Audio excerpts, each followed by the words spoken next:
I'll be reading from Job 42, verses 1 through 3. Job 42, verses 1 through 3.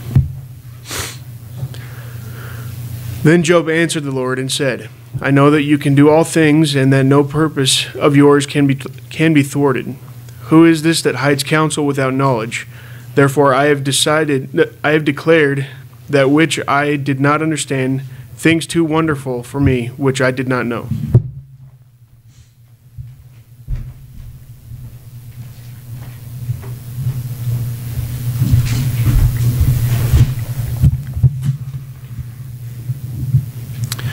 There's this video online that I really have trouble getting all the way through. I cringe every time I watch it. In fact, I stop it before it's finished. The situation is a reporter is on a college campus, and he's interviewing this college student who has built a leaning tower of Pisa out of 12,000 Jenga blocks. It's about 10 feet tall. I think it looks like it's kind of in a library or something, but it's big. And 12,000 of those Jenga blocks. And this reporter is interviewing him, and the student talks about how it took him 2 whole weekends to build it, and he's very excited because next week Guinness Book of World Records is coming to evaluate it. Seconds later, the reporter is maneuvering the mic cord around and rubs it up against the tower, and it all comes crashing down. It's just gone. Instantly, just a pile of these Jenga bricks, these blocks.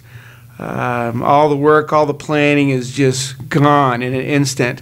And seriously, it's painful to watch. As soon as it crashes, I watched it again to kind of prepare for this, and because I was trying to think of something to describe the feeling that I would have, but there's this silence, instant silence, and then I stopped the video at that point because you can just imagine the reaction of the student and, of course, the apologies of the reporter. It's painful to watch, but there's this stunned silence after all this work is just suddenly gone. So you imagine that and then multiply that by 1,000, and you get an idea of the stunned silence that lasted a week after Job lost everything. God considered Job blameless and upright, but God's plan included allowing Satan to devastate Job, and it's kind of hard to imagine losing so much in such a short time. These things did not happen gradually. It was very, very fast. Job 1, a lot of you have been reading Job, and you know that Satan took away all his possessions, and all 10 of his children were gone. Financially and emotionally, it all came crashing down. And then Job 2, we read about how Satan was allowed to take away his physical health. Painful sores from head to toe. He couldn't even sleep. If you're noticing some of the details as you read through Job, you'll notice he was not even able to get any good rest. So financially, emotionally, and now physically, all this is just devastating to Job. He's very famous for it, but suddenly all these things that he had are gone. Just like that, his life is essentially rubble. And his friends hear about it all, and they show up, and together, the 4 of them sit in stunned silence for a whole week. I admire that about his friends. Here's Job 2, verse 11. Job chapter 2, verse 11, because they hear about it. Now, when Job's 3 friends heard of all this adversity that had come upon him, they came each one from his own place. Eliphaz the Temanite, Bildad the Shuhite, and Zophar the Naamathite, and they made an appointment together, so they make arrangements, to come to sympathize with him and comfort him. When they lifted up their eyes at a distance and did not recognize him, this is because of his physical ailment, they raised their voices and wept. He's so devastated that physically they don't recognize him, and each of them tore his robe, and they threw dust over their heads toward the sky. Then they sat down on the ground with him for 7 days and 7 nights, with no one speaking a word to him, for they saw that his pain was very great. You can only imagine what it must have felt like to be so devastated that you just sit there speechless for a week. Everything Job had, all his plans were gone, and suddenly, without warning, there was just this rubble where his life used to be. Now, I do not want to make light of his situation, but frankly, I have trouble finding anything that could possibly compare because, by contrast, I'd say virtually all of us have it pretty good. But I was trying to think of something of this stunned silence. That was the phrase that was kind of in my mind. And this wasn't even serious at all. My cousin and I, my cousin Jack, in fact, this is Chris's husband, he and I are relatively close to the same age, and we've known each other most of our lives, and we went on a trip with my dad and my uncle. This is not a serious story, so this is not a bad, well, it was at the time. Anyway, let me get curious. We took a trip across several states in a camper. It was like the pickup truck, and then the camper was in the back. And there was a small table back there, and it was kind of like the little window. You could look at the people up in the cab and chat, and it was a really good trip. And we had been traveling a while. We set up at a motel. Then we decided to go get something to eat. Well, my cousin and I had been playing chess off and on, and he's better at it than I am. I hardly ever won. I'm not sure if I ever won that often, at least. But this time, it was a close game. And it was an epic game. In fact, we will always remember this game. Lots of strategy, lots of planning, all kinds of effort and thought. And it was coming down to the final moves. We'd been working on it for quite a while. And Dad and Uncle Jack didn't know it was epic. They just knew we were playing chess. I've always been grateful for my family's sense of humor. But as we approached the restaurant, we're almost there, and Dad, I guess, quietly leaned over and suggested to my uncle that he just kind of hit the brakes. So we pulled into a parking spot, and he slammed on the brakes. And just like that, my cousin and I were staring at an empty board. It was all gone. In an instant, all of our effort, all of our planning and strategy was gone. My dad and uncle were snickering in the front seat, but they noticed there wasn't much snickering in the back. In the camper, there was just this stunned silence. I remember staring at the board for a while, and then staring at my cousin across the board for a while. But it didn't take us long to laugh at it, too, because, besides they were buying dinner, so we had to laugh. Obviously, the loss of a chess game, no comparison to Job's life, but maybe Job felt something like this on a much grander scale, something similar, where everything's just gone. All of that you had in mind, the future you had in mind is gone. All of it had felt so important, and it had all seemed so big, and now there was nothing. After Job's friends sat with him for a while, after that week of stunned silence, there's kind of, unfortunately, a series of sloppy lectures questioning the integrity of God, the integrity of Job, and then questioning the nature of God. Something significant that you'll notice, God never gave Job an explanation. This has come up more than once in class Wednesday night and recently this morning. He didn't tell him why it all happened. There's no record of God saying, here's what happened with the conversation with Satan. None of that happens. The only thing God gave Job was perspective.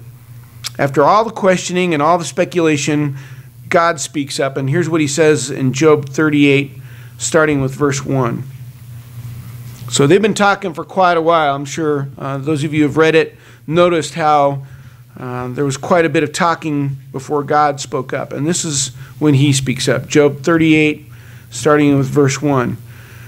Then the Lord answered Job out of the whirlwind and said, "Who is this that darkens counsel by words without knowledge?" It says, "Now gird up your loins like a man, and I will ask you, and you instruct me." In other words, you don't know what you're talking about. You've questioned me, now I'll question you. Here's Job 38:4. First question. Where were you when I laid the foundation of the earth? Tell me if you have understanding. So the first question is, where were you during creation? And the answer, of course, is it didn't even exist. And then God goes on in great detail showing the difference between God and Job. Here's Job 38:31. I'll just read a few examples. Job 38, starting with verse 31. Can you bind the chains of the Pleiades to loose the cords of Orion? or loose the cords of Orion? Can you lead forth a constellation in its season and guide the bear with her satellites? In other words, he's saying, can you make the stars come out? Or for that matter, can you make them go away? Job 38, verse 34. Can you lift up your voice to the clouds so that an abundance of water will cover you? Can you send forth lightnings that they may go and say to you, here we are? In other words, can you make it rain? Does the lightning report to you and say, what do you want us to do? Ready to do whatever you want? Can you control the weather? We can't even predict it. We can't control it. Job 39, verse 1. Do you know the time the mountain goats give birth? Do you observe the calving of the deer? Can you count the months they fulfill, or do you know the time they give birth?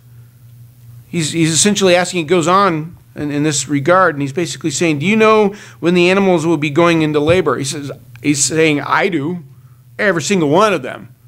And then there's more. In essence, as has been said before me, I've ever said it, but Job is essentially receiving this message from God. Job hears me and hears you. Do you have any more questions? And you might think that Job would be even more devastated and just crushed and go to a deeper despair. Job is sitting there in the ashes, and God tells Job he's not in charge. But God is not there to crush Job. He's there to comfort him, much better than his friends do. And that's exactly what happens.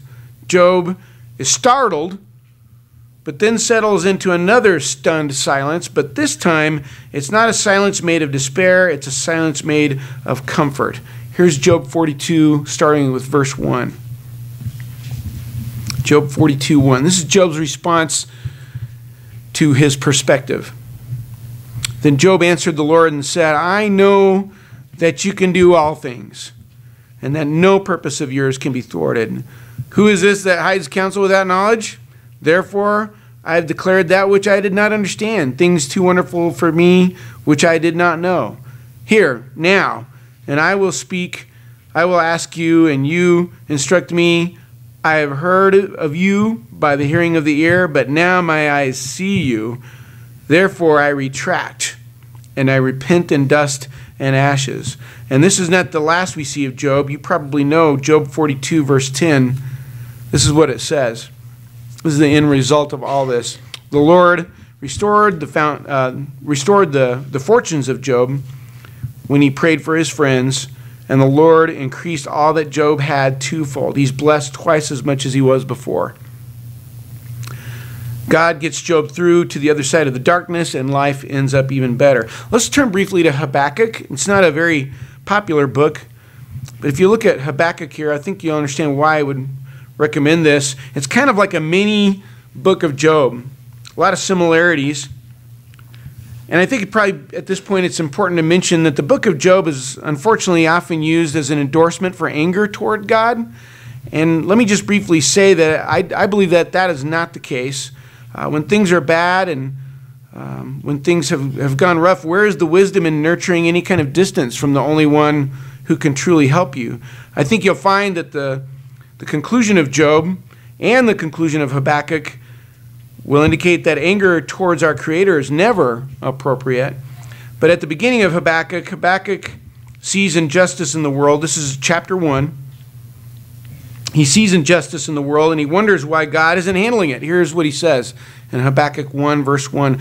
The oracle which Habakkuk the prophet saw, how long, O Lord, will I call for help, and you will not hear? I cry out to you, violence, yet you do not save. Why do you make me see iniquity and cause me to look on wickedness? Yes, destruction and violence are before me. Strife exists and contention arises. So just like Job, after Habakkuk's spent some time expressing his limited analysis of the situation, there's an emphasis on the power of God, and it changes everything. So again, God makes sure that Habakkuk has a clear perspective. Here's verse 3. Habakkuk 3, verse 4.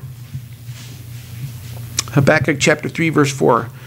Talking about God. His radiance is like the sunlight.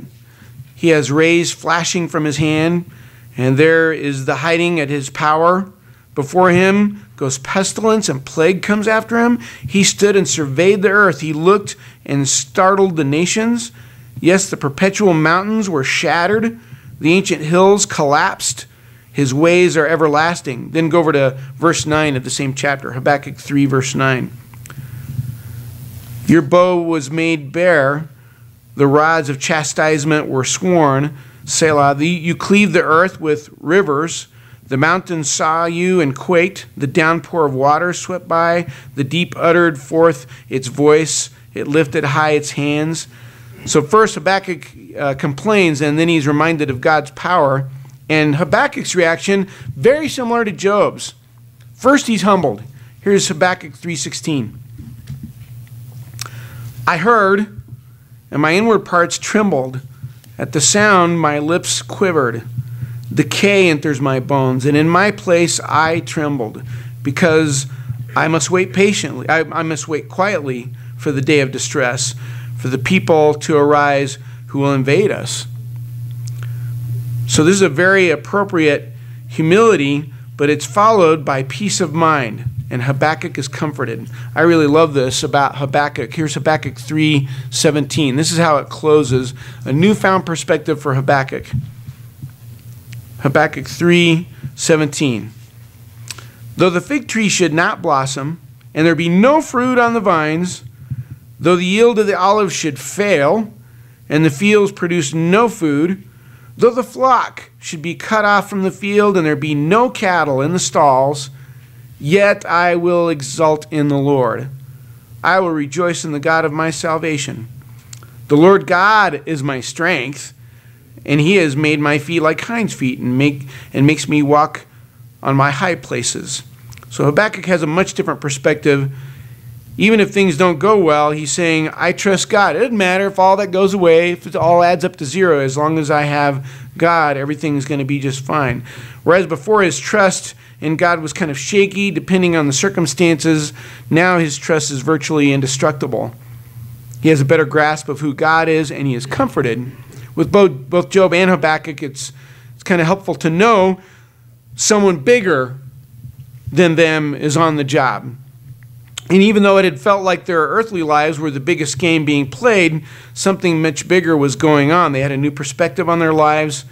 All the concerns of this existence paled in comparison to something far greater going on. This life, so I guess this is what I would suggest maybe as an analogy. This life, all the earthly stuff, it's kind of like playing a game of chess on a football field. There's nothing wrong with getting into the game. You can set up all the pieces on the 50-yard line. But don't be surprised if some pieces get knocked over once in a while. If greater strategies knock things over and interfere with your smaller strategies, or possibly even clear the board. Don't be surprised if the bigger game interferes with the little game. The little game can feel important, and in many respects it is. It's very intense. There's a lot of planning and effort. But whether or not you win the little game is nowhere near as important as winning the big game. When Job and Habakkuk questioned the plans of God, both received the same answer. God is powerful, and he's in charge. And that was all they got. Neither was given information about God's strategies. They only knew a few simple things. They knew that God is all-powerful and that he is in charge, and that's all they knew, and that was enough. In college, I had a friend. We traveled one summer, several of us. It was about 6 of us guys working for the college, and the guy who was in charge of us, he was older than us. He was really old. He was 23. And I remember he was in charge of us, and he one of his greatest fears is that someone was going to fall asleep, and rightly so. He was in charge, but we would drive all night. We never stayed anywhere, and we're in this van all the time, and he could never fully relax. He was always stressed out about it, even to the point that one time he woke up, we were playing cards or something like it, and he woke up screaming, yelling help. He thought he was driving and had fallen asleep at the wheel. We laughed at him first and then comforted him, let him know everything was fine. But he never was at peace about who was driving, even himself. I have one distinct memory that I've shared with you before, but it helps me a lot. I remember when I was little being in a car during a storm, and I woke up, and I looked around, and it was dark, and there was rain, and there was noise. I had no idea where we were. I had no idea what state we were, what time it was. I just knew it was dark. I didn't know how much gas we had. I didn't know how bad the storm was. I knew one thing. My father was driving. And I went back to sleep. That's all I needed to know. That was enough. Job is a good reminder when you're confronted by a hard stretch. Don't hesitate to pray for it to end or to change. God will listen to those who belong to him. But sometimes it's not a matter of changing your circumstances. Sometimes it's a matter of just remembering who's driving. Everyone has a turn going through tough times. If it's your turn right now, please remember you are not on your own. There's a congregation all around you that would be eager to pray for you and to be a part of any solution that they could be a part of. It's very wise to ask for prayers, but don't be surprised when God does say yes and changes things. But the first thing any of us needs to do is to do whatever it takes to make sure that we're right with God. And we would encourage anybody who has not made the decision to be baptized. That's a very, very important decision because that's what connects you to God. But once you belong to God, make sure you remember you're not in charge. God is. And then remember that if we trust him and stick close, everything that truly matters is going to be just fine. Pray you'll think about this while we stand together and sing.